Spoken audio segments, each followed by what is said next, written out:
Good evening from the Lions Television Studio in Kendall Hall at the College of New Jersey. I'm Flynn from LTV, and I welcome you to the first presidential debate of 2012. Here we have the TCNJ College Democrats and the TCNJ College Republicans.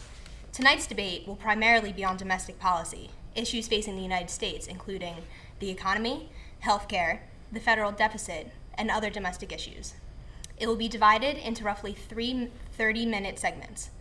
Each team will have 2 minutes to answer each question, followed by a 30-second rebuttal from each side.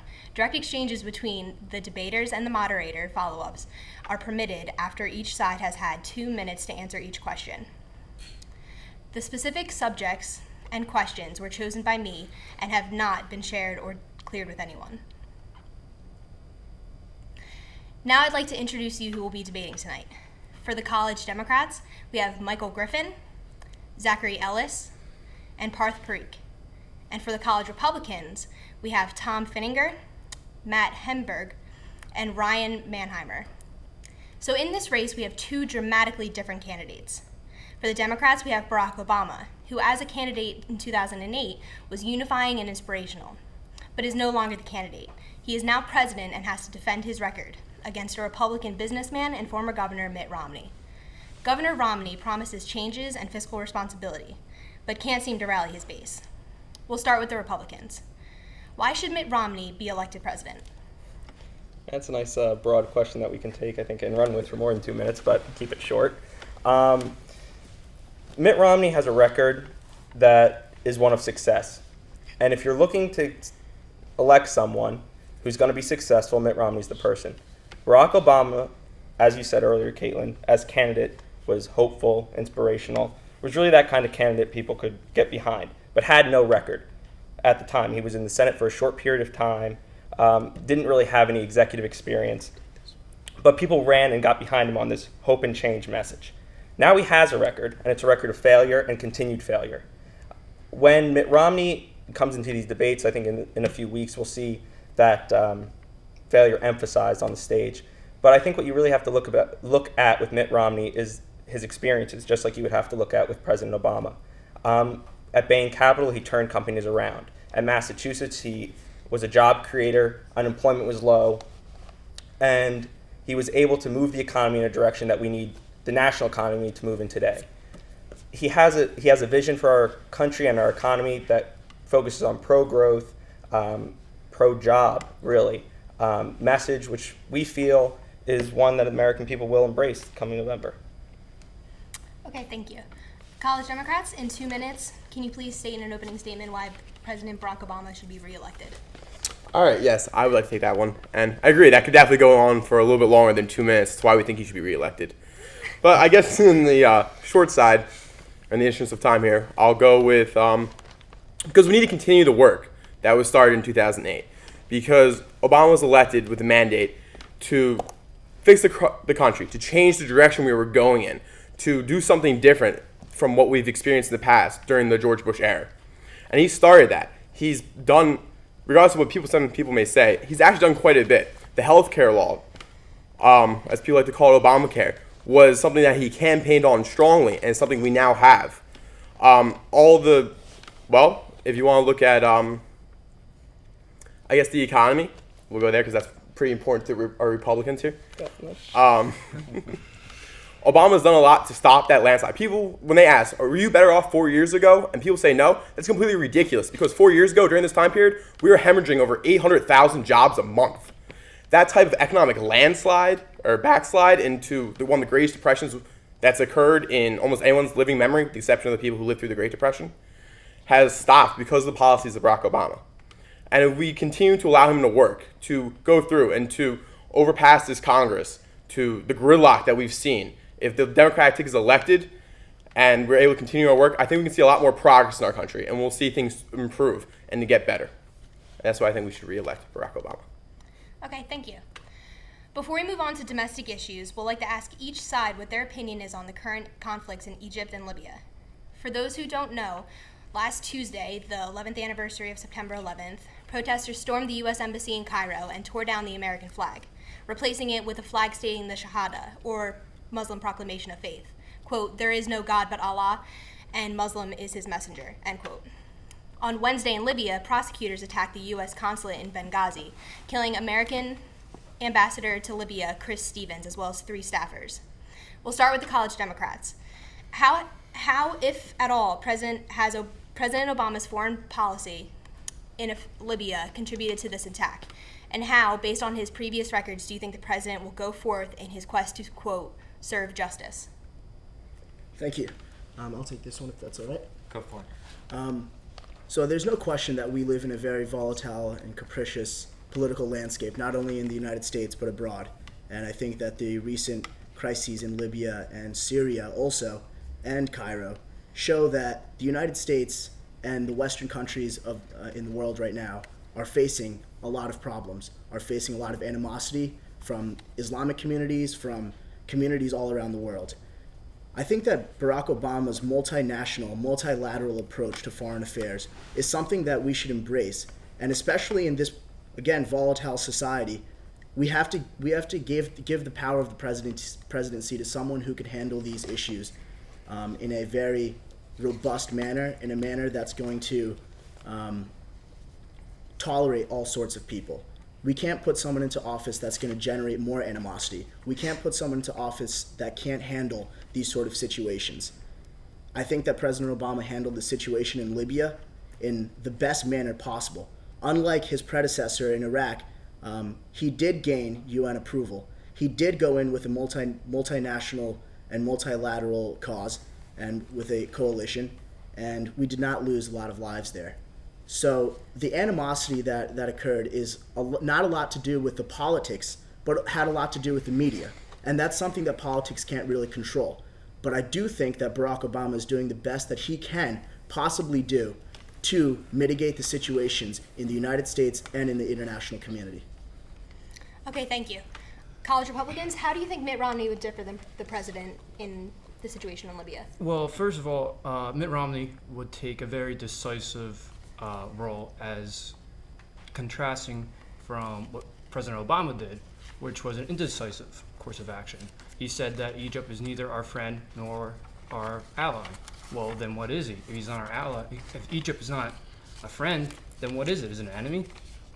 This ambiguousness threatens our allies in the area, specifically Israel. It leaves us as a nation uncertain to what's going to happen. Our ambassador was killed on September 11th. It wasn't a random act. It was diabolically planned out. Who's responsible? Some people say it's Al-Qaeda. If that's the case, then Libya is not that safe of a country just yet, so I don't know if Obama's role there was as successful as you guys have pointed out. Mitt Romney, again, he came out and spoke and condemned those actions, and he was strong in his conveying of those ideas. When you have a country that's not adhering to the Camp David Accords, and you want to say that you're no longer an enemy, or that they are your friend, I think that's a problem. I think they should be an enemy if they can't be in a treaty. Can I just add something? 15 seconds. I just want to make it really clear the distinction between the way this administration handled this event in Libya and how the Romney campaign and how Romney himself has handled this issue. You had, right after the events in Cairo, when the embassy was raided pretty much on U.S. soil, because that's an embassy is sovereign grounds, the embassy issued an apology to the protesters. This has kind of been a theme of his administration. Let's apologize for the mistakes of America, or one person creating some crazy video in Florida. He apologized for actions taken against the United States. That was the position of the president. The position of Mitt Romney was these people violated international law, they came onto U.S. soil, and they committed a crime. They should be punished. That was the big difference there. Okay, now the College Democrats will have a 30-second rebuttal. Can I take that one? Yeah, sure. All right, I would like to take that one. When we're talking about Mitt Romney's foreign experience here, I would say that his trips have kind of been a little bit of a debacle when he's gone across. He actually went to our closest ally and insulted them during one of their most prestigious moments with the Olympic Games. So I don't think Mitt Romney's version of strength is exactly what our country needs when dealing with foreign policy in foreign countries. Now, the Obama administration has made clear that we're trying to not get involved in another quagmire. We're not trying to repeat the mistakes that we have the country have taken, and that we need to figure out a different political way of dealing with problems. We need to have conversations. We need to talk. We need to use strength when necessary, but we're not going to just take U.S. troops and throw those lives away like we've done repeatedly in the past. We need to know what situations we're being involved in first. Okay, now the college Republicans will have a 30-second rebuttal. Well, I think that stance that Obama has gone on foreign issues is dangerous, and not only does it endanger our sovereignty as a nation, but it endangers our allies and for the public good of this world. There is something more sinister at work in the Middle East, and we as a nation need to be strong and decisive and prepare. We don't have time. Time is against us. All right? We need a decisive, strong leader, and that is Mitt Romney. Before we move on to the next topic, I would like to bring up for discussion to both the Republicans and Democrats. The college Republicans, you said that Obama has taken an apologetic form on foreign policy. He has. I would like, if you can name an example of President Obama apologizing for American policy. The embassy in Libya being a different situation because that was released through the embassy, not clearing it through the administration. Yeah, no problem. I mean, you can look through his statements throughout his presidency. His first one, in his first few months in office, he took a tour of in the Middle East. He actually stopped in Egypt, met with Mubarak at the time, who's now been overthrown through the Arab Spring, and he gave a speech in Cairo. In that speech in Cairo, he apologized for Americans being, I don't know the exact quote, but something along the line of being not sensitive towards Muslim beliefs. Now, I think that is not only ridiculous, but it is an apology. He's apologizing for American positions that weren't even true. So no one can come in here and say that the president hasn't been apologetic. He has. Yes, he's done work to do certain things. We give him credit for ordering the raid that killed Osama bin Laden, but we can't disconnect his embassy in his administration from his apologetic theme. But I would also like to point out that while in Libya that may have been the case of an apologetic type of foreign policy, in Afghanistan he did order a surge that sent more troops, which his predecessor George Bush did in Iraq. Yeah, he did send more troops. Two things, though, on that. One, he didn't send as much as the ground forces on the ground asked for. They asked for, I think it was 20,000 additional troops than he actually had ordered sent. And he also ordered a specific deadline on those troops' withdrawal. Now, it's come about that he probably wouldn't have been able to send any people over there at all, any troops on the ground, if it wasn't in place. However, he didn't meet the expectations of the general on the ground. He doesn't have foreign policy experience, so who is he to make that decision? Okay. Caitlin, if I may chime in on that as well. Sure, quickly. Barack Obama holds a great advantage in the polls in terms of foreign relations right now, and that is not because of this apologetic sort of manner that you guys are bringing up. In fact, it was during George W. Bush's administration. It was a lot of the Pakistani. I don't mean to switch topics, but on the topic of being apologetic, Barack Obama was one of the first presidents to issue drone attacks in Pakistan because he wanted to be a decisive leader, and because of those drone attacks, and because of that initiative to go into Pakistan, were we able to actually defeat Osama bin Laden. So I think that is why he does have that favor in the polls. Yeah, we give him credit for that, but I mean, you can't really cite the drones as a reason why. I mean, he was one of the first presidents. Bush was being the first. Drones didn't exist when Clinton was around. He couldn't have sent a drone into Pakistan if he wanted to. All right, I'm sorry, but we're going to have to move on. From foreign policy, now we move on to economics and domestic policy. The first question is Obama's stimulus package, the American Recovery and Reinvestment Act, signed into law on February 17, 2009, which funneled an estimated $831 billion into the economy in order to create and save jobs. The act included direct spending into infrastructure, education, health, and energy, as well as put money towards expansion of unemployment benefits and other social welfare programs. In the 3.5 years since its signing, we have seen both noteworthy job growth, specifically 30 straight months of job growth in the private sector, but also crippling and disheartening unemployment, currently at 8.1%. No president has been reelected with an unemployment rate higher than 7.2% since World War II. College Republicans, we ask you first, has the American Recovery and Reinvestment Act worked? If not, what would Governor Romney do differently to ensure that our economy will grow under his administration? Well, I'm going to trust the statistic there with the 8.2% unemployment. I'll also add that it's about twice that much for students who just graduate college, people between the ages of 20 and 30 or so. So at 16% unemployment for us within a couple of years, that's very disheartening. And as far as the stimulus goes, I mean, job growth is definitely an excellent thing, and 30 straight months, yes, we'll take that. But the expansion of welfare programs is just absolutely absurd. $2.2 trillion, I believe, is the amount of money that has been spent on entitlement welfare-style programs, including Social Security, Medicaid, Medicare, and other beneficial programs of benefit programs of that nature. $2.2 trillion. That is just an absurdly large amount of money, more than it's been in the government's history since the 1960s, when Medicaid and Medicare were started. It was more like half, less than half, and it's gone up to 2/3 of the government's money being spent is on these programs, and yet we still see that high unemployment. So, does it work? Well, it doesn't seem like it does, and it's bankrupting the government. The national debt has reached above $16 trillion, and that is unacceptable. And Mitt Romney will make the fiscal responsible decisions that will turn that trend around and put the country back on track. Okay, thank you very much. College Democrats, same question. Has the American Recovery and Reinvestment Act worked? If so, what will President Obama do in his second term to grow the economy? Zach, you can- Thanks. I think it has worked. I think Obama did what FDR did, what most economists agree needed to happen. The stimulus package, it prevented unemployment from reaching 15 or 20%. It saved millions of jobs. It put people to work on our highways. It kept teachers teaching, police officers on the streets.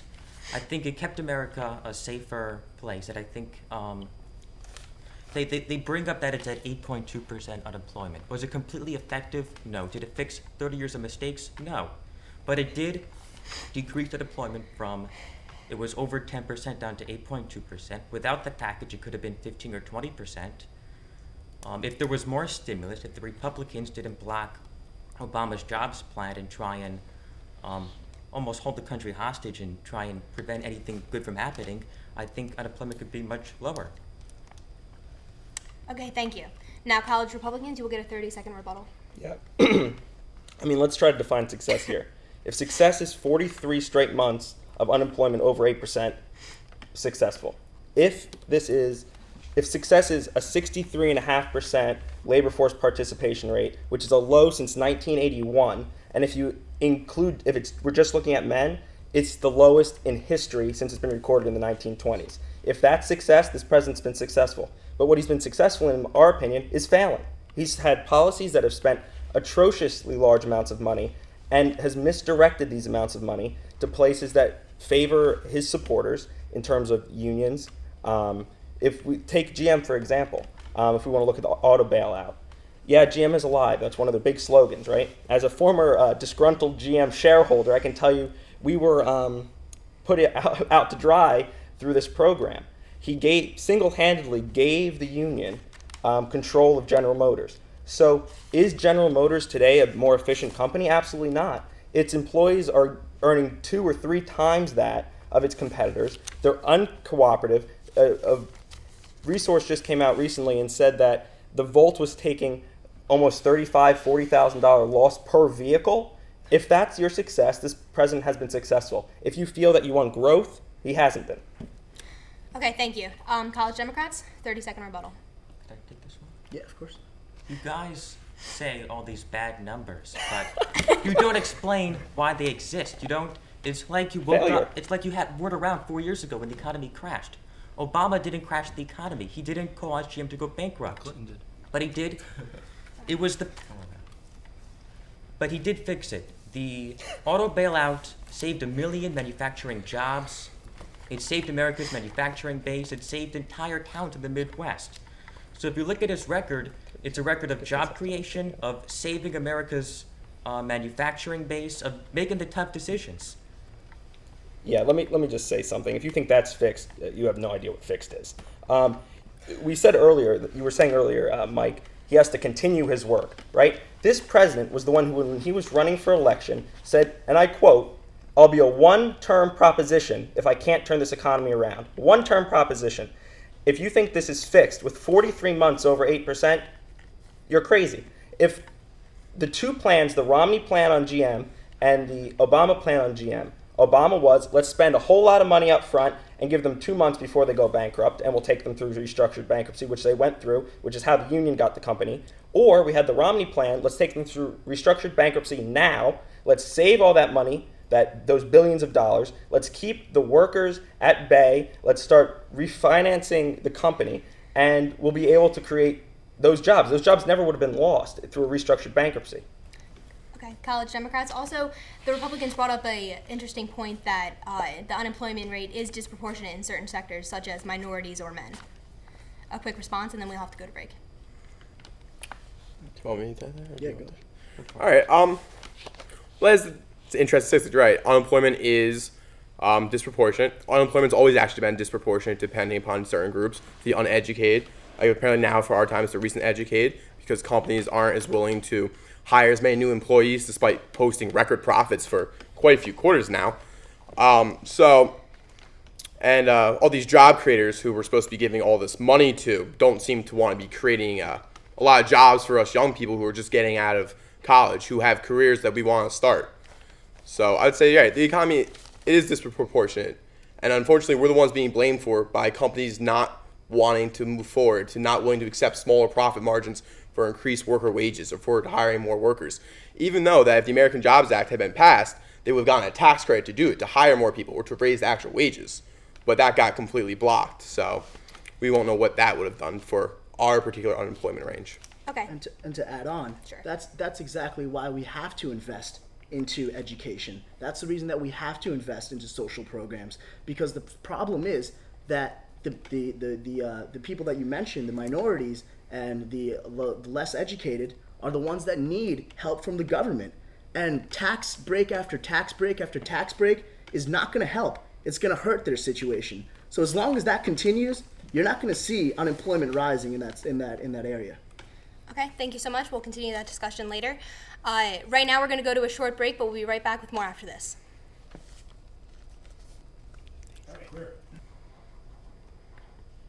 Welcome back, everyone. In continuing our conversation about the economy, we move on to the Dodd-Frank Wall Street Reform Act, signed by President Obama on July 21st, 2010. This law has been called the biggest regulatory expansion on Wall Street since the Great Depression. Deregulation is what some economists say led to the economic boom during the Reagan administration. Also, the continued culture of deregulation, such as the repeal of Glass-Steagall during Clinton, is often to have said to have created the culture that led to the late 2000s economic collapse that we are still struggling through now. So the question is more regulation on banks and Wall Street the way to stimulate the economy and prevent a global financial crisis from ever occurring again? College Democrats, we start with you. I don't even think that's a fair question. I mean, of course regulation is needed. I mean, look at recently. Just in the past 3 months, we've had the scandal with LIBOR, where British banks are manipulating the interest rate. And it's not just English shareholders, it's shareholders all around the world. And this, I think, the roughly $3 trillion that this rate is pegged to is based on lies. And you can't just let banks send you arbitrary numbers and just take them on face. You need that regulation so that doesn't happen. And that's not the only thing. JP Morgan lost $6 billion recently. And that's because you're giving them this arbitrary, this privilege that it transcends what free market means. Yeah, we're a free market economy, but we're not an economy that embraces lying, cheating, and taking people for granted. And that's what these banks are doing. They're tearing the common man apart. So as long as that exists, we need the government is our friend. The government needs to regulate these sorts of things. And As long as people on bank are dishonest, as long as people that are at banks are manipulating taxes and finding loopholes, then yeah, you need police officers, and those police officers need to be funded by the government. And I think Barack Obama's doing a good job with it. I think Senator Dodd and Senator Frank are also doing a great job at it. And the fact is, the Republicans are the ones that are trying to fight it. I don't see why. I'm looking forward to hearing If I can add on real fast to this. So we've tried the other method. We've tried deregulation. We've tried the tax cuts, deregulation. And you wanna know what? This is where it's gotten us. At the time, even when it was being overly successful, it caused us increased deficits. We tried it, it caused an economic collapse. We've tried this method of deregulation. We've tried of letting banks do their own thing, let banks regulate themselves. And it's failed. It's failed miserably. And we need to take a step to responsible regulation. No one wants to say that they're so regulated they can't do anything, but we want to make sure that what they're doing is honest and is for the good of the people and is not going to be resulting in like another Bernie Madoff or another economic collapse from building your company out of a house of cards. Okay, thank you. College Republicans, same question. Well, first of all, I think it's a very dangerous statement to say that government is our friend. I think anytime you use those type of words philosophically, look back in history and you look at governments and systems where people have thought that way, it leads to a very dark and very dangerous road for the country. Government is not our friend. There are some regulations that might be needed, but I can tell you right now, as an accounting major, I'm well aware of the immense restrictions there are in that industry already with Sarbanes-Oxley. Mitt Romney, thankfully, has said that he will repeal Dodd-Frank, which I don't know if you guys know, but both those men no longer serve the United States government. They got trumped up corruption charges for their dealings in the subprime mortgage calamity. This bill adds more costs for businesses. It adds more regulation. It constricts businesses. It props up big banks. The same thing that it's supposed to prevent, it actually props up. It actually continues the problem. It is socialism. If you look at the detail of the law, it is socialism. It is nothing more than putting a Band-Aid on what's truly wrong in the system, which is too much government. Yeah, I'm going to just add on to him for a second. Parth, you brought up the LIBOR manipulations. Do you know who was the head of the New York Fed at the time that was going on? I do not. The LIBOR manipulations were traced back to the New York Fed, and the person who was actually the chairman of the New York Fed at that time was Tim Geithner. And I think we all know now, Tim Geithner currently sits as one of the most important posts in the Obama administration as Treasury Secretary. So if we're talking about people in bed with the big banks or people who caused the problem, let's look right at the Obama administration. We don't have to go much farther because Timothy Geithner was the person who allowed these LIBOR manipulations to take place and allowed these banks to fund the LIBOR manipulation. So if you're going to claim that the Republicans are going to let LIBOR manipulation slide, the chief Democrat in charge of the Treasury was the one who let them slide. Okay, we're going to have 30-second rebuttals before we do so. The question was whether deregulation was right to stimulate the economy. I would ask both sides if you could focus on the economics of that issue, not pointing fingers or saying different things like that. Making sure we have the facts clear. Well, the facts were about whether or not deregulation was right for the economy. Both Republicans and Democrats, but also many big-name Republicans have been. But, I mean, the LIBOR scandal was the one that came up, so okay. We're just making sure that's clear. Okay, so we'll move on. College Democrats, you have a 30-second rebuttal. All right, so now that we're going to, I guess, address the economics of regulation in this particular case. Economics can stimulate regulation. Reverse that sentence. Regulations can stimulate economics. It's happened in the past. Someone once said to me, oh, how can taxes ever be good for business? Well, I can give you an excellent example. When we go back to during the Clinton administration, when we did the sulfur cap, the cap and trade system. It prompted an entire new industry to emerge where people were becoming so efficient, selling that to less efficient, it created an entire new market. So regulation can increase and has increased economics.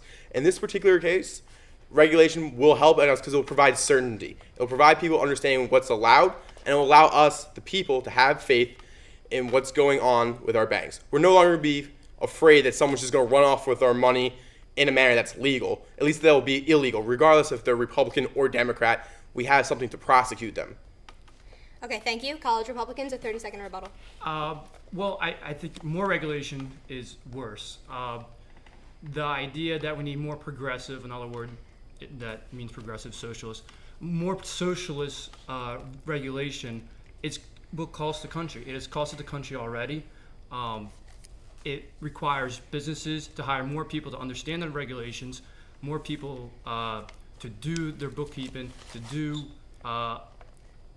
activities that they did not have to do before. That's more money going elsewhere than staying within the business. That's lowering income for everybody. It's a huge impact at a macro level. It is worse for the country overall, put simply. Okay, thank you both. We now move on to energy and in the environment.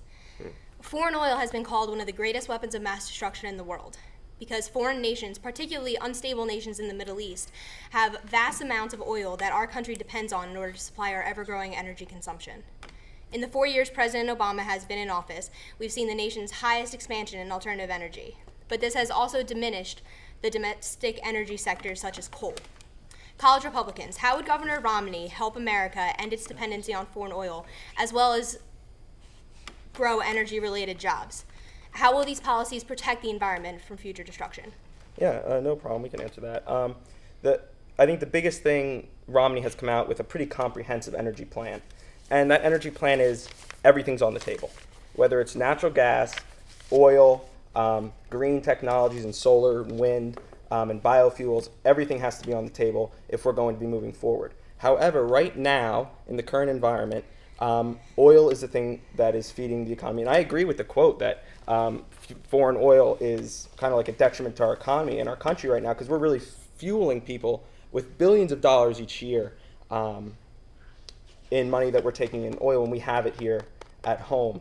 If you look just at South Dakota alone, the amount of jobs that are being produced by oil refineries and oil taps, it's amazing. There's people moving from Chicago who lost jobs, can't find jobs, unemployment in the 20% range, who are now moving out to South Dakota. Who's thinking, like, who wants to go out to South Dakota, right? But there's jobs there because the oil industry has allowed jobs to be there. This president has restricted permits for these oil companies more than any president in history. So, I mean, people are going to say, oh, well, there's more barrels being produced today. Yeah, no doubt there's more barrels. Better technology. There's been drilling that was permitted during the Bush years that is now drilling. However, on public lands, drilling is at an all-time low. So, former Governor Romney has promised to open up those federal lands again, as George Bush did, to try to get oil back on the U.S. market from U.S. producers to limit foreign oil, as well at that same time taking royalties from that public land, paying down the deficit, and increasing funding to green technologies. So we don't want this rap coming from the Republican Party as anti-green, because we're not. Romney has come out and said, we want green technology to succeed, we want to fund green technology, we want the government to fund green technology, but we don't want another Solyndra on our hands. Okay, thank you very much. College Democrats, same question. Has President Obama helped the environment through his Green Jobs Initiative? And is growth in environmentalism isolated from growth in the economy? I just want to respond first to this idea that the Republicans embrace this idea that everything's on the table. Where's the table and where is everything? It seems as though that's just been the theme, that we'll fix this, we'll do this, but there's really not that transparency. So in terms of the facts are that some of the largest contributors to the Republican Party come from oil tycoons. These include ExxonMobil. These include some of the biggest oil companies in the world. So how can you possibly embrace this idea of putting everything on the table fairly, at the same time taking so much money from these oil tycoons? It seems as though there's a conflict of interest there. And as long as that conflict of interest exists, the Democrats have always, since Jimmy Carter, through Bill Clinton, through Barack Obama, have always embraced environmental progression, have embraced green technology, have embraced all sorts of energy efficiencies. In terms of gas emissions, we've always been the pioneers of every single environmental policy. Do you want to add anything on that? I would. Going back to drilling at an all-time low thing, I think that's actually probably the best statistic that we could possibly say is that drilling in our country is an all-time low. That's excellent. You want to know what? I'm from the Delaware Water Gap. I'm from an area of gorgeous gorgeousness. We have the river that's been cleaner than it's been in a very long time. And you want to know what's happening in my area is fracking. And I don't particularly support fracking. I think fracking is harmful to the environment, and it's making my area where I live less beautiful. The thing is, I think we should invest in green jobs. And green jobs are going to grow the economy. They're going to be that next stage. They're going to be the next move up. Because you want to know what? Not only is oil one day going to expire, it's not helping the right people. America has an opportunity, and this is one of the biggest things that we can possibly do is explore our opportunities. We've been an industry leader in technology and so many things, and it's time for America to be the leader in green. We need to beat out Germany. We need to beat out China. We need to be the green country on earth. We need to be the people look to. So I think that continuing to grow and to getting away from foreign oil and getting away even from domestic oil is the best path for America's future. Okay, thank you. College Republicans will have a 30-second rebuttal. College Republicans, how do you address those claims, as well as how specifically does Governor Romney propose to grow environmentalism, including the expansion of the Clean Air Act, which was proposed by a Republican president, Richard Nixon, and then expanded by the first Bush administration? All right, well, I just want to point out, at the end of our last talk, he referenced Cylinder was the name of it? Yes. Cylinder was a company that, solar power, yes? Yep. And Obama, through, I believe, the stimulus, gave it some money and hoped that that would benefit clean energy and that it would develop solar power and do all these nice things for the economy, and it went bankrupt and failed within a couple months. Or The FBI is investigating it actually yeah, right now. so I look at that and I say, all right, so the government gives money to some company and says, go do this. But it's like they had to pick the company for some reason, and it's usually favoritism or corruption somewhere. And Mitt Romney, at Bain Capital, what they did was they took companies that were either struggling or were new and made them successful. And the list goes on, Bright Horizons, Staples, names you've heard of. He even turned the I forget what year it was, the Salt Lake City Olympics around. And so as president, he would know the right steps to make these companies successful. And that's what you need. You need the companies run by innovative individuals and their teams to create the solutions to these problems. Because the solutions aren't going to come from the government. They're going to come from entrepreneurs and engineers and people like that, not from the government. Okay, thank you. College Democrats, you get a 30-second rebuttal. How do you address the issue that they brought up of, though President Obama has put a lot of money into the expansion of environmentalism, that money has been taken advantage of and corrupted, such as cases like Solyndra? Actually, in that case, in the early 2000s, Bush actually gave Solyndra the first bailout package. It wasn't Obama, it was Bush that created Solyndra, so I think it's unfair to blame Obama for trying to save Solyndra and American jobs when Bush created them in the first place. And they talk about Bain Capital and Mitt Romney's record. Mitt Romney, what he did was he took companies, tore them apart, outsourced jobs, and then made a lot of money. He didn't do it because he was such a great guy and he wanted to create jobs. He did it to make money, and in many cases he destroyed lives by taking these companies, destroying them, tearing them apart, and then outsourcing those jobs. But specifically, how in cases of environment, how has Governor Romney, in cases like Bain Capital, how has Governor Romney torn apart environmental companies? I think, to be honest, if you look at who's funding his campaigns, it's Big Oil. It's ExxonMobil, it's Chevron, it's companies like that. So when you're in bed with Big Oil, it's hard to say. And not only that, but more importantly, he's actually denied global warming. He's saying there's no scientific evidence. He's saying all these things that we as Democrats are proud to support. So I think his record is one of environmental deregulation. I don't think he's the right man for the job. Okay. College Republicans will open this up to a discussion. Okay, great. I think the one thing we have to point out here that Zach brings up, here's the clear divide between our party and the Democrats on this issue of Bain Capital, and if we want to move into the environment. They see failure and greed as making companies successful.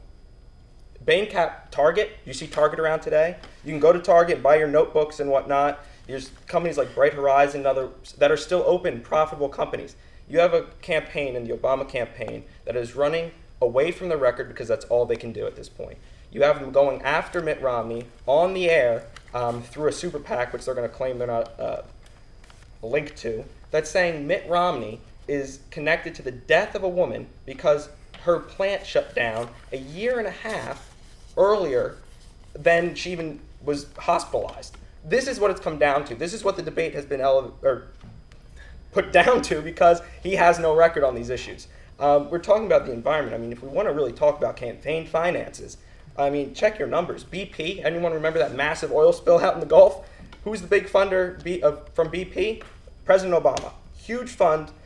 He hosted a fundraiser down in Louisiana that the top supporter at that fundraiser was BP executives. So, I mean, if we want to, campaign finances are so messed up at this point.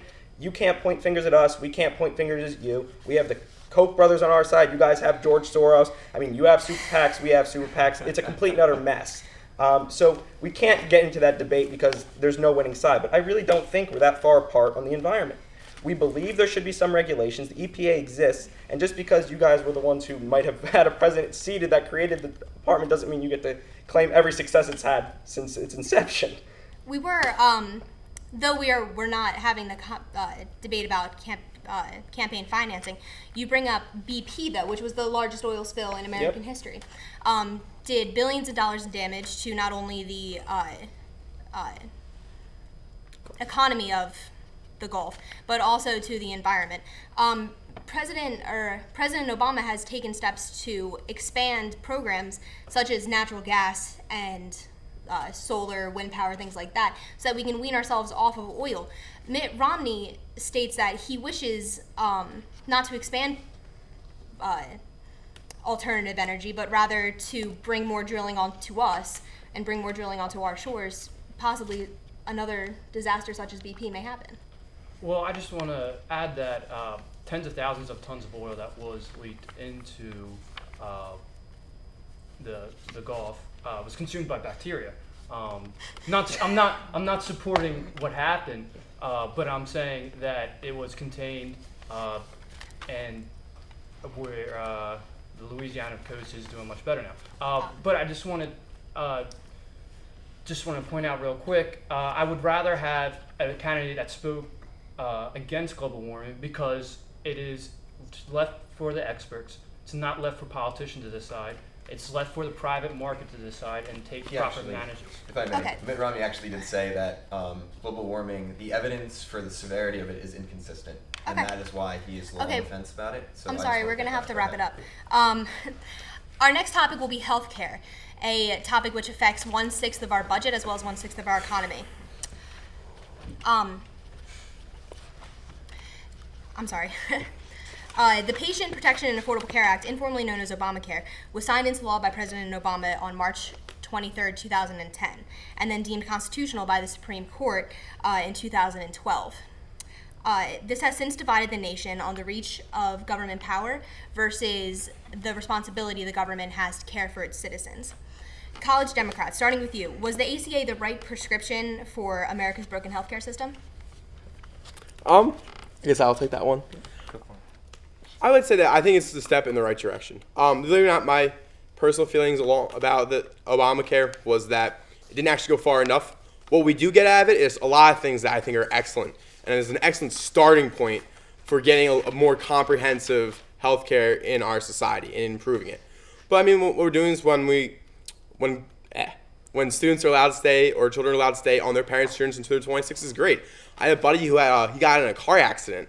What happens is, because he was allowed to be on, well, he's 24. Because he was allowed to be on his parents' insurance until 26, he got covered, and he would have never been able to pay that back. I like how there's pre-existing conditions, with the exception of smoking, you're not allowed to be denied for. I'm actually asthmatic, and I think that if health insurance was allowed to deny me because I have a pre-existing condition, and that I'd be a constant cost upon them for my asthma medication, I'm happy that Obamacare now protects that. It says, I like Obamacare because it's basically in the name. Obama cares. Obama cares about you. He cares about the people. I like that's classy. And then I like there's no cap on spending for individuals, for individual care. So for my friend, I had a friend when I was younger who had cancer. And what happens, at some point, the insurance did run out. We did a lot of fundraising, and we raised a lot of funds for him, and we helped out his family quite a bit with being able to pay for it. But the thing is, though, at least on Obamacare, that cap wouldn't exist. Kids who are fighting childhood cancer and who maybe can't go to St. Jude, their insurances won't put a cap on it. They'll be allowed to continue. My grandma, who's up in New York right now, 100 days of, she's allowed 100 days because she broke her leg. She's allowed 100 days of rehab.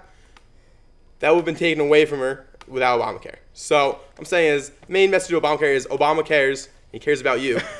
And what we're trying to do is it's a step in the right direction getting there. Things that we should add would be, we need to add Medicare needs to be able to bargain. I think that will help reduce costs, because what we want to do is, I think both sides can agree, is we want to slow down the healthcare costs. We want to make it more affordable for Americans. We want more people to be covered. We don't want people just go clouding up our emergency rooms because they don't have any type of health insurance or they can't get health insurance and making those lines ridiculously long. Because I know I've been one of those people who's waited in an emergency room for over 6 hours. And saying is, I think that this is definitely a step in the right direction. Okay, thank you. College Republicans, I'm assuming that you do not agree with him on Obamacare. Obamacare's trying to solve problems that government spending caused in the first place. Okay, what would Governor Romney's proposed alternative be? I think like the points Mike pointed out there, every point he just stated, 26, you're on the policy till 26, no pre-existing conditions. Those are policies that are included in a Romney plan. Those are not policies. The problem Republicans have with Obamacare is the effects it has on spending that A, aren't part of health care, and B, the massive tax now that has been laid upon the American people. We say it's constitutional, no doubt about it. The Supreme Court ruled 5-4 constitutional, right? But if we read the opinion in small print, we find out it passed because it was a tax, okay? So if Obama came up, right, he was running for election, and he says, I'm not going to raise taxes on the middle class. Well, he just lied to you because he just passed the largest tax on healthcare in the history of this country. So that's where we have issues as Republicans. The other problem we have is what happened to Medicare. The faulty accounting that went into this bill is incredible. Now, we're going to hear CBO reports being cited any minute. I can feel it. The CBO will score anything that's placed in front of them. They're not asked to analyze the budget. They're not asked to analyze any of that. What they're asked to analyze is, if all this were to happen, what's the final score of this bill? Well, what happens in Obamacare is $716 billion is pulled from Medicare over 10 years to fill a donut hole in Medicare. So now prescription drugs are paid for more readily, and I'm sure they'll agree with that's one thing that $716 billion was used for. However, in that same exact bill, that $716 billion is counted for a second time to pay for Obamacare. Okay, so we're having $716 billion used twice. So unless he has magic money somewhere, this $716 billion can't be used twice. The Ryan-Romney plan, which takes the exact same $716 billion out over the course of 10 years, what it does is instead of spending it in the donut hole and in Obamacare, which is impossible because you can't spend the same dollar twice, what it does is it puts that money back into the Medicare Trust Fund. So you're taking money, instead of spending it in two mysterious places, you're putting it back into the trust fund to secure Medicare for a longer period of time. Those are two fundamental issues we have with this, the taxation and the facts of this rating of Medicare. Okay, thank you very much. College Democrats, you'll have a 30-second rebuttal. I would just like to start off. I actually find that rather amusing that the Republicans are accusing Democrats of voodoo economics and magic numbers. Explain me how you get $716 billion twice. Explain me how the Ryan plan gets anything. Let's get there. We'll get there then. But all right. So regardless of that, one of the things I think that's gotten a little out of hand with healthcare, to be honest, is, in my personal opinion, is economics. And the thing is, cost is important, but at the same time, though, we have to look at what these costs are. These are people. These are our mothers, our brothers, our fathers, sisters, grandparents. These are people that we care about. These are Americans who are our fellow citizens. I'm saying is sometimes accruing costs is acceptable because it's for the greater good. We're creating a safety net that people won't be able to fall below to no matter what's going on. I think that's a crucial part, and that when we look at any type of policy, regardless of the economics of the policy, which are very important, don't get me wrong, I'm saying is we also need to look at the human impact of it too. And the fact is, a lot of those stories I said earlier were true stories. Those are stories of people that are important to my life and who Obamacare has helped. So what I'm saying is we need to realize that there's a human value for anything the government does. And that in this particular case, sometimes human value might help clear up some of our economic woes. Okay, thank you. College Republicans, he brings up a good point that the human aspect may outweigh the economics of the issue. But in these tough economic times, do you agree? I don't. I think anytime you say, all right, we're going to do this for the greater good, and we're going to make it easier for people, and we're going to pay for something so they don't have to do it, you have to ask, where's the money coming from? And the answer at least as far as I can see, now I am in fact a math major, I'm not an economist, but my father's an accountant and we have these discussions, he makes a lot of sense, and this is the only way I can see it happening, is whenever the government pays for something so that people who don't have money can pay for it, they have to take it from somewhere. And they're always going to take it from the people they're taxing. And, income brackets, blah, blah, blah, taxes is very complicated. But basically, you take money from people who have money, and then spend it on people who don't have money and say, well, we're doing this because it's the right thing to do. There's a human value. It's the nice thing, it's for the greater good. But what ends up happening is it lopsides the economic, spectrum. You can't spend money that you don't have, so you have to take it from people who rightfully earned it, and then it lets the people who don't go and earn it, or who, who just take advantage of these welfare programs that $2.2 trillion are spent on, and they get to just milk the system. And that's just unacceptable because it weighs the system down, it's going to weigh the economy down, and we're heading toward a fiscal cliff. And unless someone like Paul Ryan and Mitt Romney in office can change that, then Obama's just going to bankrupt the country, and it's just not good. I don't know how else to say it. It's just not good. Okay, college Democrats? Can I just address the two things, taxation and Medicare? Yeah, go ahead. So, do you know how much the tax is? It's How much we bring in taxes? No, the tax that's mandated for not acquiring this health care, it's less than $70. So this huge tax that you're talking about is not that big. It's a tax because the government is giving people that at one point recently, the past 10 years or so, or 20 years or so, haven't been able to afford these skyrocketing prices of healthcare. And Obamacare gives them the opportunity to opt in to this program, or they can get private healthcare. That private option still exists, but they give them the opportunity to have this healthcare that's mandated by the government, that's cheaper, and if they don't opt into it, they have to pay a tax, which is rather small, which is something that the Republicans won on, but still, it's a small tax. In terms of Medicare, the same exact numbers are on both sides. The $700 billion and change, it's the same numbers on both sides. It's just a matter of where those numbers are going. It goes two places in the Democratic plan. It goes in one in the Republican plan. It's a big difference when you're spending 1.4 trillion or you're spending 1.4 trillion or 700 billion. Yes.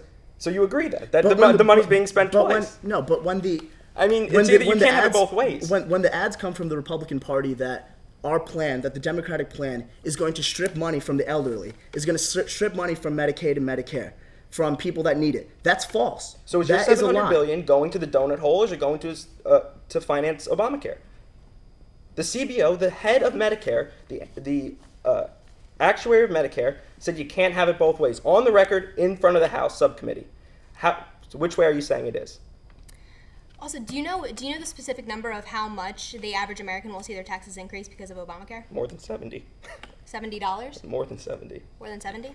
Depends on income, but it's it's progressive. But tax. also, currently in the healthcare system before this was implemented, the average American, not every American, but on average, had to spend $1,000 to cover the emergency healthcare costs of the uninsured. The Obamacare covers 95% of all Americans. So do you think that in the long term, the taxation for Obamacare would outlast the $1,000 the average American has to spend to cover the uninsured now? Absolutely not. Because if you understand how insurance premiums are constructed, then you see that this is a completely fallacious argument. Because the idea of insurance is you put people into pools, and those pools have risk levels. And those risk levels are how you determine premiums. Those premiums are determined by how risky that pool is. What Obamacare does is pushes people, if they're not going into the government plans of Medicare and Medicaid, pushes people into pools. Those pools become excessively risky when you have people with pre-existing conditions who are extremely old, if you're going to say it nicely. But Governor Romney did want to continue the coverage of people with pre-existing conditions. Yeah, but his plan does it in a different way. My point earlier was that the pre-existing conditions would still be covered, but they would be covered in a different manner. I mean, the idea that President Romney wouldn't care is absurd. I mean, if you look at the numbers, the president's plan cannot work. That's why you see Parth can't answer that question. Now, you can't have $716 created twice. But what's the exact manner that differs between Mitt Romney's plan on helping pre-existing conditions and Barack Obama's? Yeah, no problem. The difference is we're going to privatize and create competition. We have to wrap, but I'll just make it short. The difference is that you're giving premium support to allow markets to compete.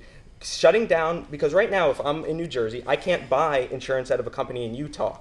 But that would change, dropping prices, increasing competition, and giving premium on a progressive level that would allow people to report to make up that money and still have benefits if they had pre-existing conditions. Okay, thank you very much. I'm sorry, would you like to say something else? I guess so. I would like to throw in kind of at the end there.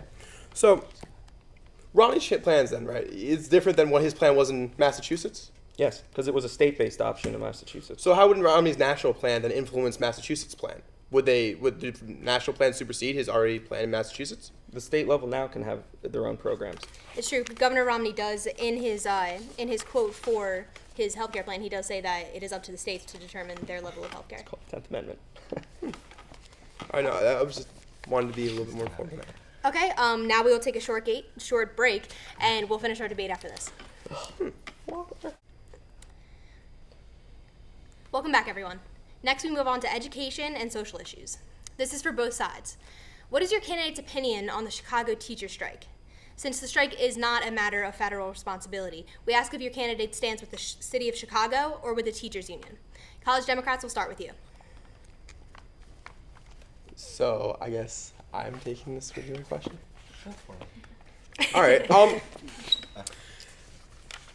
It's kind of hard to answer in that particular sense because I'm not entirely sure of what Obama's views on this. I imagine he would probably be, being from Chicago, he probably has very mixed emotions as he knows both the troubles the city has faced and he knows the importance of educators to our society and to our young.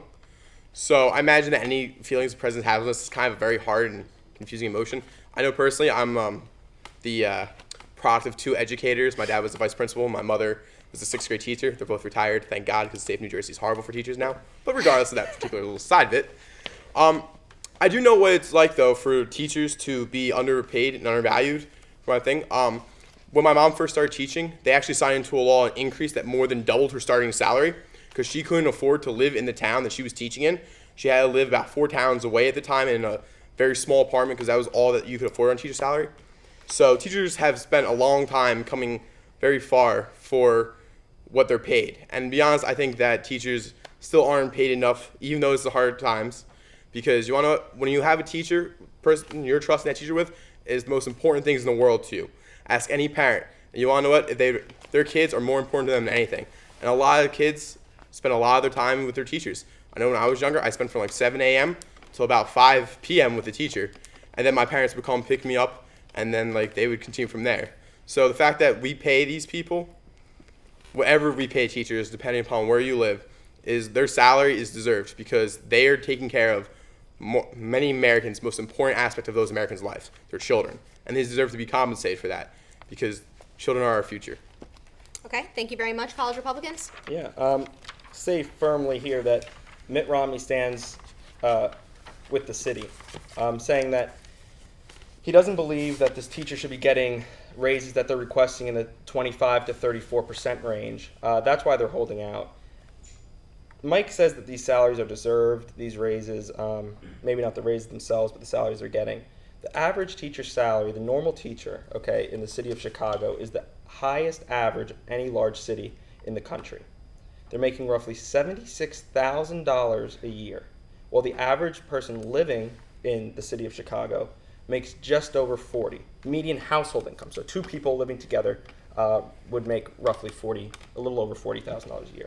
So just on the light side, let's say roughly $30,000 difference between the average citizen and that person being educated. And if we look at their success record of these teachers in Chicago, 41% of entering students graduate.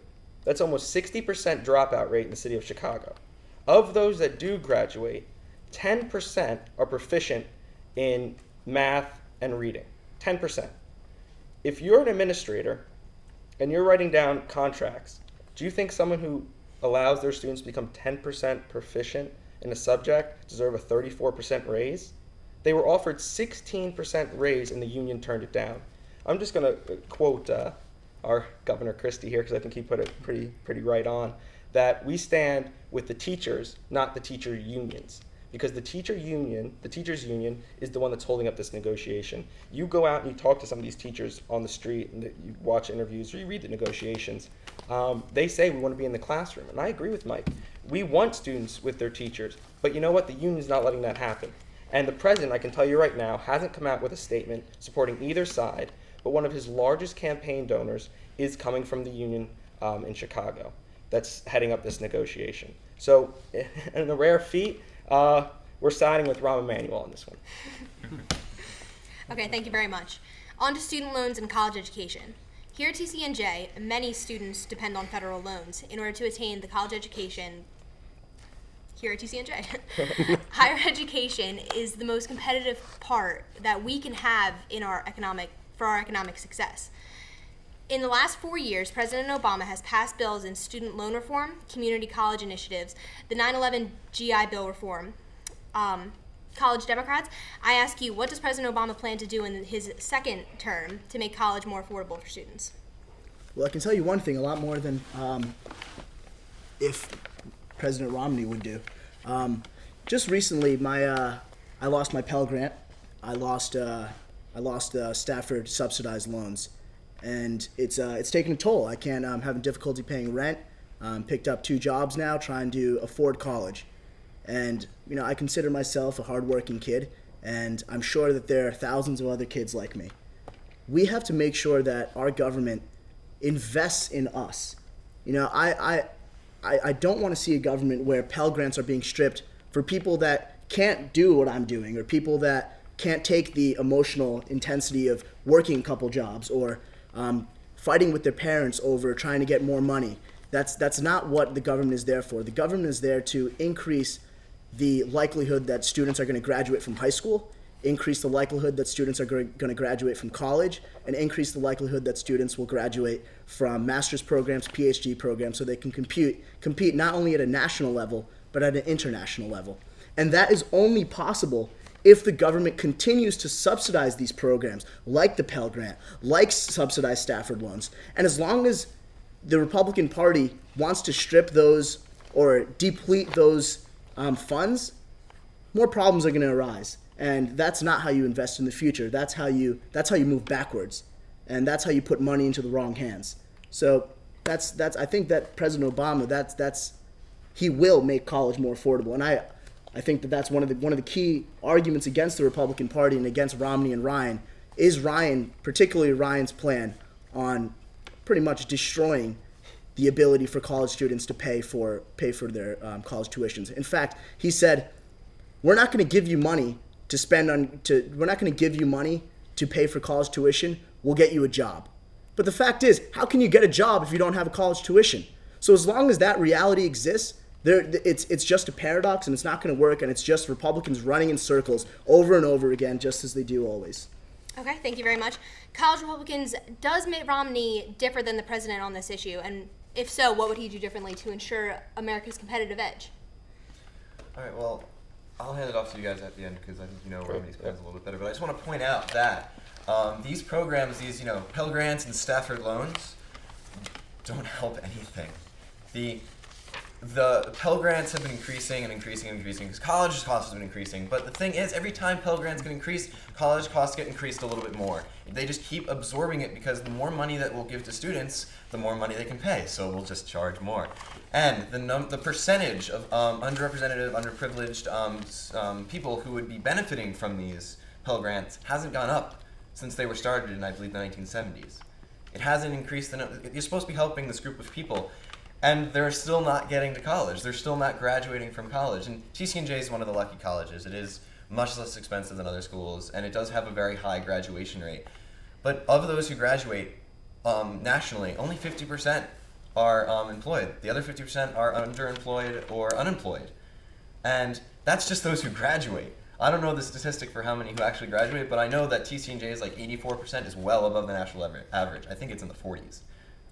So you're getting these young people who are going to college, investing all this money, getting into ridiculous amounts of debt, and that's hurting them. And the government is just encouraging them to do it by handing them more money that they're going to have to pay back and can't through these Stafford loans and Pell Grants you don't have to pay back. But they just don't help the problem. Now, really quick, you guys, how would Romney's plan differ? I mean, just talk about record on education, right? Let's go look in Massachusetts. Massachusetts has one of the best records for student achievement in the country. Okay, they're one of the top. I think this on his last year in governor, it was either first or second in the country on test scores. This president has overseen a Department of Education and a country that's been on a free fall in terms of scores and competition globally. So we're falling behind. Our students keep falling behind. We have programs that like Race to the Top that is completely ridiculous. I mean, we have a Race to the Top program where we lost in New Jersey hundreds of millions of dollars because a bubble was mismanaged. When we're falling behind, you don't take that person and say, yeah, keep going, we want to drop further. You take someone who's succeeded. Mitt Romney succeeded, and that's why he's the one who's going to lead on education. Okay, College Democrats, you have a 30-second rebuttal. Well, here's one thing that the college Republicans won't say. Ryan proposed a plan in the House of Representatives that would deny $1 million in Pell Grants to students. And Ryan, you mentioned how like students, the Pell Grants are unnecessary. And I'll just give you a personal example. And I'm sure if I was granted $2,000 for the year, so $1,000 each semester. Now, denying $1 million, that's a lot of people. Because if all that money's being exhausted, that's a lot of people that are in the same boat as me. 1 million students. Yeah, it's actually more than $1 million. It's 1 million students 1 million over students. the next 10 years would completely lose the Pell Grant. It's not saying they would have their Pell Grant reduced. That means they just would not get that money at all. And when it comes to college education, most students, or at least a good chunk of them, who get Pell Grants also need to take out other loans to be able to continue to go to college, like Stanford loans. Where if we have Ryan, those Stanford loan rates will be doubled. And you'll be forced to pay your interest while you're still in college. A lot of people right now, as your loan works out, your interest is deferred until you're out of college. Under Ryan's plan, we're paying when we're in college. The saying is, when you take money away, taking these funds away, it hurts a lot of people. And I'm saying these are tough economic times. Even families who are well above the national average for income still have a tough time paying for college. TCNJ, you're right. TCNJ is very affordable when you go to colleges, but affordable is over $20,000 a year. For some people, that's almost, for some families, that's over a third of their income. And I know that like I'm dependent upon a combination of both scholarships from the state, which have been cut back as well because my Blaustein scholarship has been cut back. I'm dependent upon Stanford loans, which have, if I get under Ryan, the increase in income. And I think I'm myself one of the more successful, I think myself as a successful student at the college. I think that we need to invest. And that taking away this money is not investing in our future. You can't just say that those who have the money in college deserve it, because you want to know what? College graduates are filling jobs and they're competing for jobs that you don't even need a college diploma to do. That's because these college graduates, and our economy is so bad that these college graduates are competing for jobs that are insurance salesmen or something else that you don't actually need a college degree to do. And those people who don't have college degrees are even going further down the employment scale. So what I'm saying is, investing in our future is one of the most important things we can do. Our country needs to become more competitive. We need to produce more college graduates, not less. We need to produce more engineers, more mathematics, more economics. We need more of these things in America. And just taking away this money will only give us less, and we'll lose some of the best and brightest based upon economic status of their parents. And we also talked about earlier in this debate, we talked about how the minorities and lower class U.S. citizens aren't able to get jobs. The unemployment's so high. And you're wondering why. Like, you know, when these things happen, when you strip Pell Grants and when you strip access to funds, that's what's going to happen. It's the way it works. Okay, thank you very much. And they did bring up a good point that many students are dependent on student loans. Currently, 37 million Americans have federal student loans. College Republicans, you have a 30-second rebuttal. Well, I think we're missing a basic economic concept here. When you subsidize a good, the price increases. When you increase the supply, you increase the demand, you increase the price. But President Obama, in his student loan reform, did put in an amendment that said that if a college increases its tuition by a certain amount because they know that Pell Grants will not be covered, they will lose their federal funding. But it's a basic concept. When you have more people attending the school, you have more resources at that school being used. Therefore, you have, as a school, you have to expel so much expenses to cover those increased people in the school. It's a basic economic and accounting concept. Moving forward, there seems to be a bigger philosophical misconception here. I spoke to a girl when I was on the Huckabee show. She has $200,000 in law school debt. How will if she can't get a job? She says she's in the basement every day. She has an office set up in the basement every day. She goes there and applies to jobs. What happens if she can't get a job? $200,000 she's in debt. Do we, the taxpayers, pay when she defaults on those loans? Will be like the housing crisis, but to the magnitude of student loans. What will happen? It's a whole other economic calamity in the workings because everybody has this idea that I deserve to go to college. Maybe you don't. I think maybe the money should be given out based on merit, not based on need, because the ones who are who are getting good grades are showing that they have a track record that they will succeed in the college environment. And then if we're giving the money to them, they'll actually benefit from it. Whereas if you're just giving it based on, well, my parents don't have money, you should give it to me.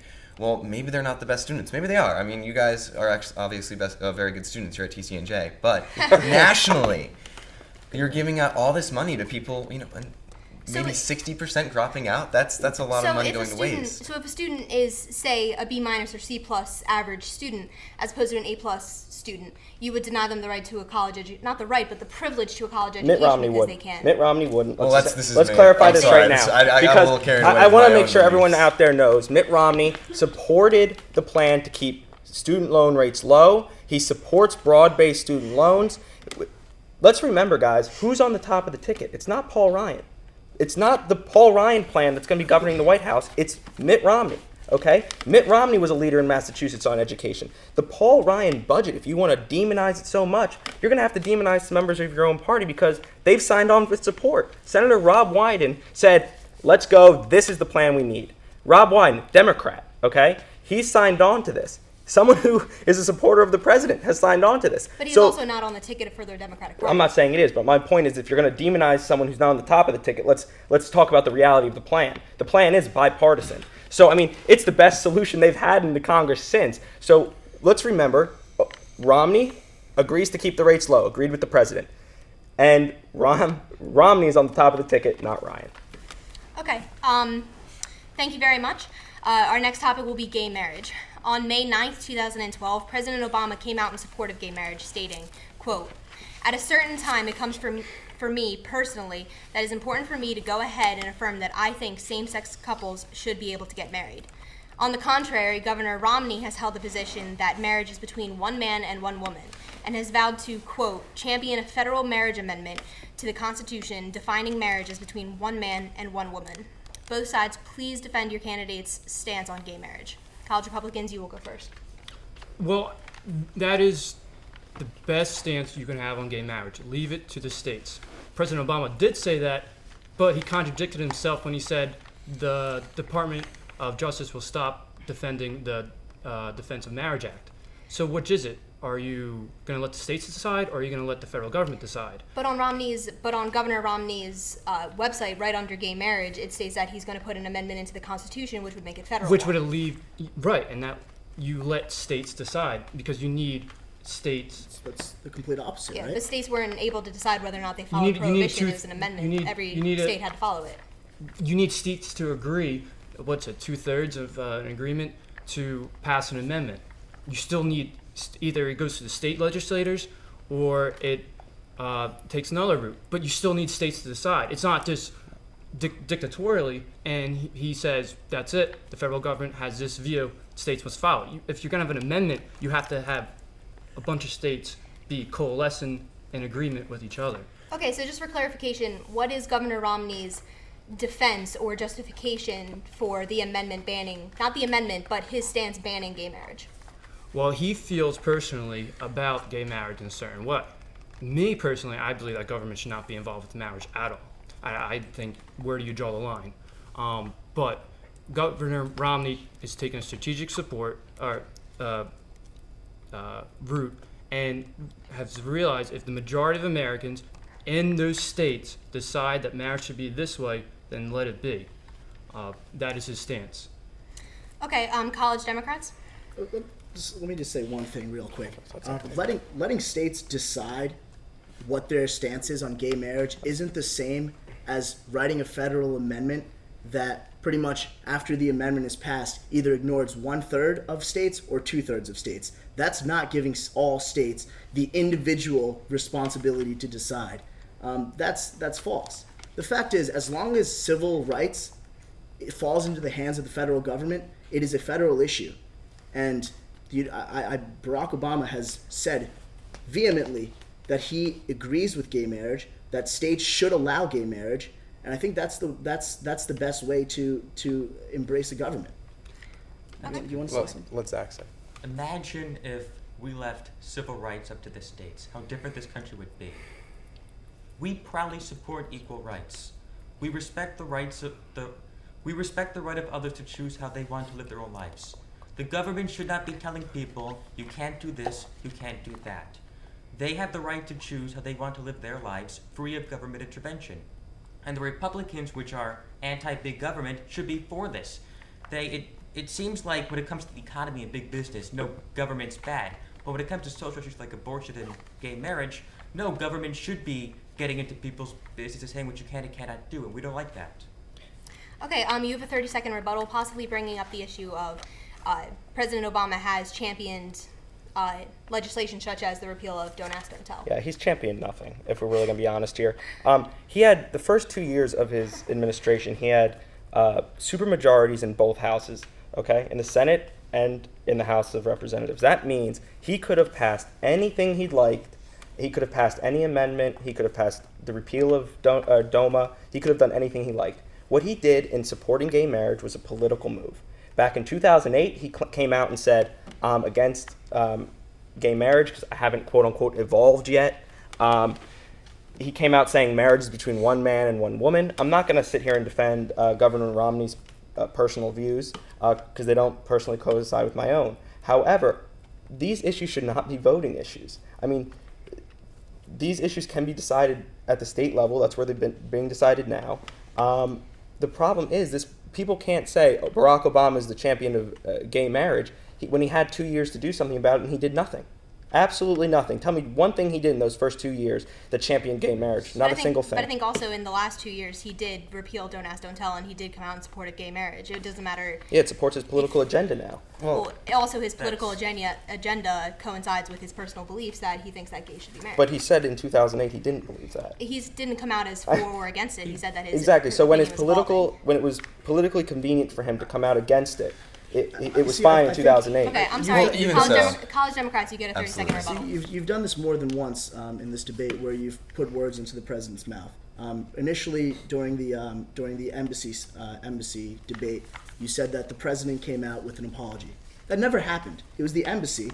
Who's in his administration? All right. Who nominates the ambassador? I'm sorry, it's the College Democrats. So 1 second. So 1 second, you're saying that Ryan's at the top, not at the top of the ticket. Romney's at the top of the ticket. 1 second, you're saying that. Then the other second, you're pulling out some obscure embassy, some obscure person who apologized, and you're taking him and putting him in the front of the ticket. So choose a side. If you want to choose what Romney said, say what Romney said. If you want to say what Obama said, say what Obama said. Everything that you've said that Obama said, he hasn't said. He's come out against gay marriage in 2008. He has been. A lie. That's He has go been- back and look at the debate. All right, I'm sorry. Due to time, we're going to have to move on to the next topic. Recently, many states, including swing states like Ohio, Pennsylvania, and Florida, have passed legislation requiring official government IDs such as driver's license or passports to be presented in order to vote on November 6th, in order to combat a problem of voter fraud. Republicans stating that this must be the case in order to uphold the integrity of our voting process in order to maintain our democracy, while Democrats call it a solution without a problem and an attempt to deny certain groups of people the right to vote. For both parties, is the change in voter registration laws justified? College Republicans, will start with you. Well, I think they are. Again, leave it to the states, but it's interesting. What you have with these new laws, you have this process that's very easily be able to follow. Pennsylvania right now, I did not get a chance to read, but right now the case is going through their Supreme Court. It was upheld. It was upheld. There you go. The state governments have the process so easy, so accessible. It's free. It's there if you want it. If you don't want it, then you don't get it. It's that simple. It's not discriminatory because anybody can get it. They say that it hurts elderly, it hurts minorities. By no reason why they can't get it, nobody's stopping them. Nobody's being physically stopped. They're not taking a poll quiz. They're not counting how many things are in a jar. Everybody's able to get one. It's not discriminatory. Okay. Are you finished? Yeah. Okay. College Republicans, you have 2 minutes. All right, it's clearly discriminatory, and it's clearly an attempt. I mean, it's not like there's a memo or a speech that was given at some point during this time saying that with these laws we can take back Pennsylvania for Romney, or this is how we win Pennsylvania, except that there was a speech where he blatantly said that. So these were clearly things passed and put in place to try to limit voter turnout in certain areas. Another aspect of this law is that Republican counties have polls that are open longer than some Democratic counties. Like, what? I'm sorry, if you want to be fair and you want to count voter law, then why would you have a poll open in a Republican county longer than the poll open in the Democratic area? To further continue, it's voting, they say, as I said, it's a solution without a problem. Most voter fraud, from my understanding of the issue, is either through absentee ballots or one guy in Philadelphia who once voted on a different name. So they say like the number of cases of people who actually vote with voter fraud is so minuscule that has basically no effect on this. So I'm saying this limiting of voting, trying to make it harder to vote, is clearly an attempt. In Pennsylvania, the guy who's in charge of informing the people about what they need to do to be able to vote now, the different ID laws, is a Republican. And I'm not saying that he's not doing his job, but the fact of the matter goes to that when you have these problems and you have people clearly saying that we're doing this in order to win the state for Romney, it has to draw suspicion upon it. Okay. The actual statistic I do believe is in the 2010 midterm election, there were 86 cases of voter fraud, which compared to the millions of votes there were is a percentage of, I believe, 0.0004%. Was that 86 in only Pennsylvania, Ohio, or was that in the entire country? The country. You have a 30-second rebuttal. Well, if I may, if you're do you have something really? He's going. Just go. Well, I think the irony in this is that it's actually discriminatory what Democrats are saying, because they are saying that minorities, elderly, aren't able to get certain licenses and adequate identification. That is discriminatory. They are basically saying these class of people, they're categorizing people. And they're saying that you can't do this, you can't do that. I would be offended. I think that's outrageous. And I say you should support any legislation that has voter ID requirements, because it's the most sacred thing in our republic. And we should be able to protect it. If you have to show ID to buy alcohol, then you should be able to show ID to vote. It is true. There are no states currently that deny any kind of minority the right to a driver's license or a passport. You have a 30-second rebuttal.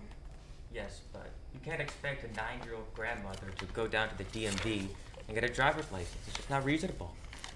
And to point out, my problem with that too is it has to be valid. Expired license or expired things like that are not valid. They're not considered allowed. So if you did have a 9-year-old grandma who did have a license for many years, and the grandma decided that she no longer needs her license and kind of let that go by the wayside, she now has to then try to figure out how to get relicensed. The fact that she had a license, or the fact that she's been voting for years, and that the local poll person knows her name, and that the local polls know who she is and can greet her by first name, is no longer valid because her driver's license expired, is clearly, it's just trying to limit, and it's useless. It's not helping. It's not helping anything. Okay, thank you very much. To close our debate, we will have the final question as a closing statement. As of the 2010 census, 15.1% of this nation is living in poverty. 1 out of 7 Americans do not know where their next meal is coming from. 1 in 4 of them are children. America has the biggest economy and is the strongest nation in the world. There is no justification for these poverty statistics. And whether Democrat or Republican, we can both agree that we must work to ensure that these levels diminish. We've discussed how specifically each candidate plans to get there, but in a closing statement, please explain why your person, either Governor Romney or President Obama, is the man to stand up for these and all of American struggling families. You have 2 minutes each. There will be no rebuttal. College Republicans, we start with you. Okay, great. I think let's make it clear. This president had 4 years to accomplish something, and he didn't. He had 4 years to bring down unemployment. He had 4 years to turn around this economy, and he failed. When you fail, you get kicked out of office. That's the way these things work. Governor Romney offers a solution, a new solution, one that it has bipartisan support in some areas. He comes from a moderate area of the country in Massachusetts, and he has policies that will work. I mean, if you feel that Obama, like he said out of his own mouth, is a one-term proposition, if he can't turn this economy around, then vote him out, because coming from his own standard, he failed. He did not turn this economy around. The stimulus didn't keep unemployment under 7%. The federal debt isn't turned around. We went from 10 trillion to 16 trillion, on pace to be at 17 trillion by election time. This is failure at its worst. And if Barack Obama gets to stay in office, we'll see the policies of the same, and we'll see the food stamp president be renowned in history. If you want a president, however, that's going to turn around this economy, it's Mitt Romney. He's done it at Bain Capital. He has had success doing that. He was successful in turning around companies like Target and Bright Horizons. He was successful in turning around the 2002 Olympics, and he was successful as governor of Massachusetts. He has a record of success and only success, while President Obama has a record of failure and only failure in the White House. This is the way this works. If you feel that Mitt Romney can do a better job, vote for him. If you feel that you want another 4 years of failure, go ahead and vote for the other side.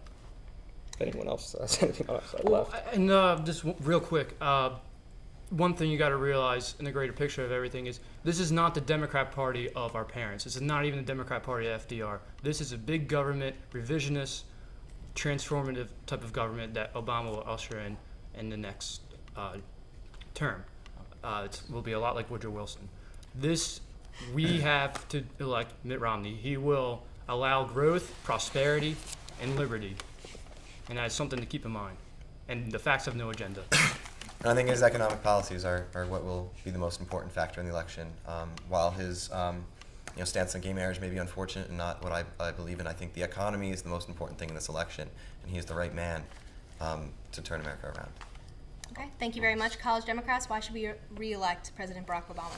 Your guy supports the same top-down economic approach that screwed the economy in the first place. He wants to deregulate big business. He wants to cut Pell Grants. He wants to cut innovation funding. All these things. He doesn't support global warming. He thinks it's a fraud. He would do all these things while giving tax cuts to millionaires and billionaires like himself. The Republicans are really mad that Obama couldn't fix the economy in 4 short years. It's the worst economy since the Great Depression. He didn't cause the crash, but he's trying to fix it. He's rebuilding the economy from the bottom up. And no, he didn't. It's not fixed yet. It's hard to fix decades of mistakes in 3.5 short years. But because of him, GM is alive. Because of Obama, Osama bin Laden is dead. The world's a safer place. Unemployment went from 10.1% down to 8.2%. When he took office, GDP growth was negative 9%. It's positive 2% this year. That's an 11-point swing. Even FDR couldn't do that. So his policies have been very effective. They've saved many jobs. And thanks to Obama, the world is a safer place. If you guys would like to add something really quickly. No, I think that about sums it up. Said 4 more years is exactly what we need. We need 4 more years of Obama. So as Zach pointed out, to offset decades of economic mismanagement, problems that we've created. Saying Republicans want to go back, as I said, want to go back. They want to go back to the days of Reagan. Who, by the way, Reagan actually kind of, I guess not the word used, shafted, but he did do a number on his predecessor, George H.W. Bush there. He did cause the deficit to boom. So when we talk about years of Reagan, we're talking about the first president to ever increase the deficit without a war or without cause to. And we've tried these policies. We've tried Reaganomics. We've tried voodoo math. We've tried everything. It's time to continue to go on a different path. And that path is Obama's path. Thank you. Thank you both. And that will end our debate for tonight.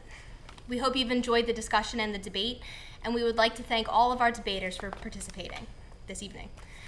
For all of the debaters, all of the crew here at LTV, I'm Kate Flynn. Thank you, and we'll see you next time.